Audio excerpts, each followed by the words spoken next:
Dalam nama Bapa dan Putra dan Roh Kudus. Amin.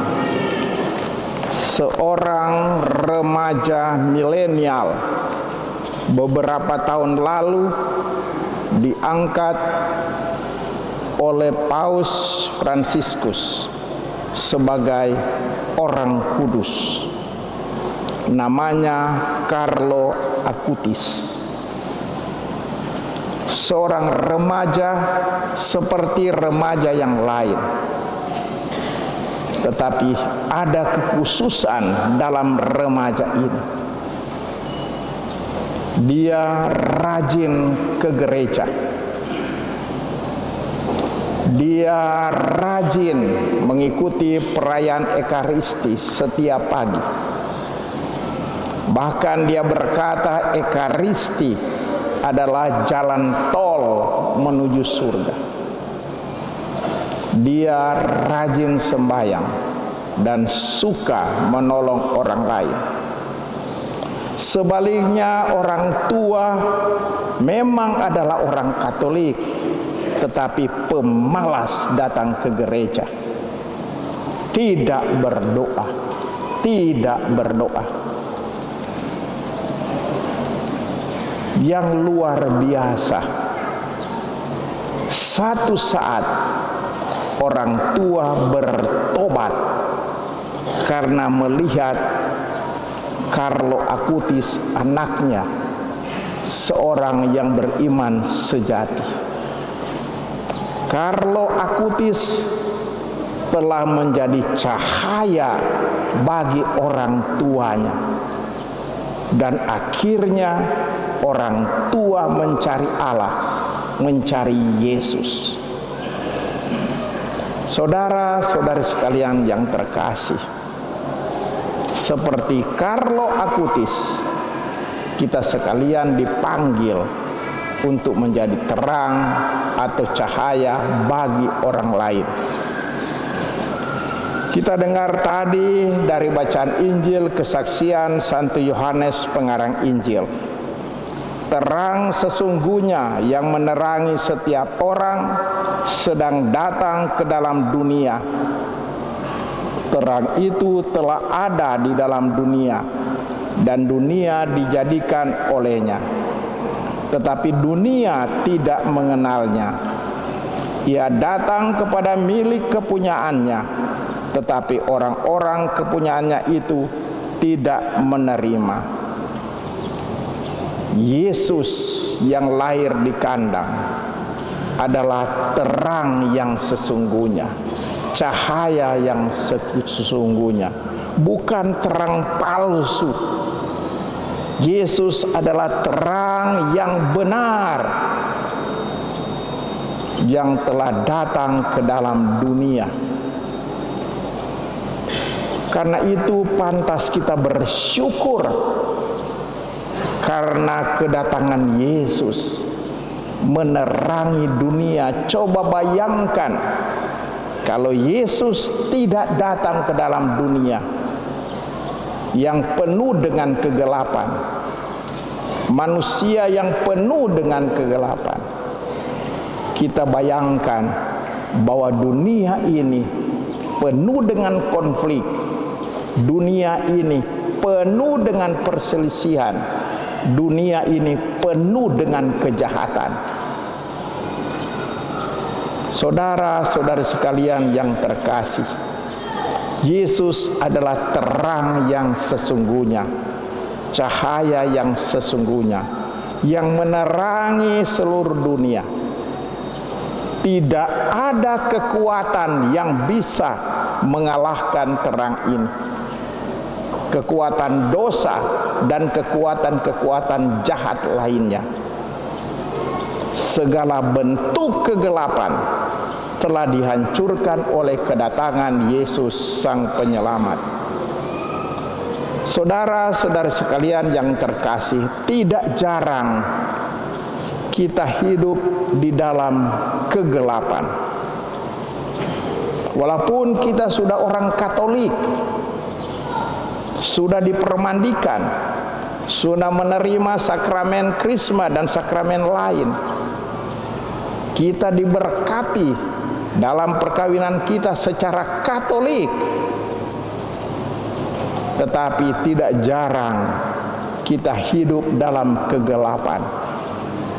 Dalam bentuk-bentuk kegelapan itu ialah kita iri pada sesama, kita dendam pada sesama, kita fitnah akan sesama, kita melaksanakan perbuatan-perbuatan yang tidak benar, mabuk, judi, berselingkuh, dan sebagainya.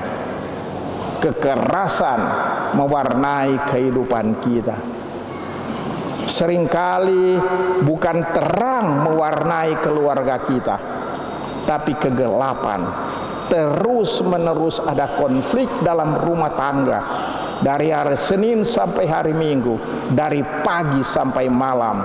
Singa-singa, laki-laki dan perempuan, anak-anak di dalam keluarga saling bertarung di dalam kuasa-kuasa jahat. Juga tidak jarang di dalam masyarakat, banyak dari kita semua tentu jatuh dalam kuasa kegelapan. Mungkin sebagai pejabat kita korupsi, sebagai manusia kita main judi, kita jatuh di dalam narkoba, dalam miras. Kegelapan mewarnai hidup kita, dan dalam keadaan kegelapan itu kita putus asa. Kelihatannya kita gembira sesudah melaksanakan kejahatan. Misalnya suami sesudah berselingkuh kelihatan gembira, tetapi sebenarnya pulang ke rumah sedih dan berdusta pada istri atau pada anak-anak. Suka tipu dan dusta. Orang yang jatuh dalam kegelapan tidak gembira, putus asa, gelisah, takut, karena yang menerangi kehidupannya bukan terang, tetapi kuasa setan. Saudara-saudara sekalian yang terkasih, hari ini diwartakan kepada kita, jangan takut. Ada terang yang sesungguhnya, yakni Yesus, Yesus, Yesus. Tetapi masalahnya bagi kita, apakah kita masih percaya akan Yesus dan masih melaksanakan perintah-perintah Yesus? Barangkali kita percaya, tetapi hidup kita tidak menunjukkan bahwa kita beriman Katolik, malah kita seperti orang kafir. Seringkali iman sudah tidak ada lagi. Saudara-saudara sekalian, marilah kita percaya kepada Yesus. Kita hidup dalam Dia, dalam Dia ada hidup. Kita kembali kepada Yesus, karena Dialah Sang Penyelamat sejati. Seringkali kita jatuh di dalam terang-terang palsu, dalam penyelamat-penyelamat palsu yang ditawarkan oleh dunia. Kita pikir, oh, uang bisa menyelamatkan saya. Benar, kita perlu uang, tetapi seringkali uang menghancurkan kita. Kita pikir kesenangan-kesenangan dunia bisa membuat kita bahagia. Benar, tetapi banyak kali kesenangan duniawi menghancurkan kehidupan kita. Kita pikir kalau kita ada jabatan, kita sebagai anggota DPR, MRP, kita sebagai pejabat di provinsi atau di kabupaten, kita pikir bahwa kalau saya punya jabatan, pasti bahagia, pasti hidup enak, bisa kemana-mana dengan duit rakyat, dan tipu-tipu rakyat dengan dana otsus, padahal dana untuk orang Papua. kita makan dana-dana otsus itu. Tapi hidup kita tidak tenang, gelisah, karena kita mencuri, karena kita korupsi. Saudara-saudara sekalian, mari kita kembali percaya kepada Yesus. Yesus adalah terang yang sesungguhnya. Dalam Dia ada hidup. Di luar Yesus kita mati. Hidup kita bersengsara.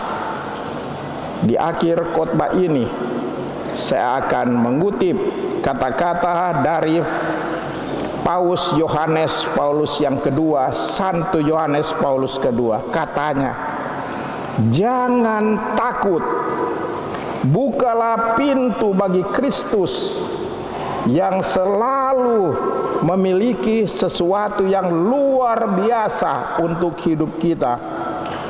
Memberi hidup pada Kristus berarti bahagia. Atau juga kata-kata dari Paus Fransiskus, di dalam Yesus Anda akan menemukan cahaya untuk menerangi saat-saat tergelap dalam hidup Anda. Semoga kita percaya senantiasa pada Yesus. Semoga demikian. Amin. Dalam nama Bapa dan Putra dan Roh Kudus. Amin.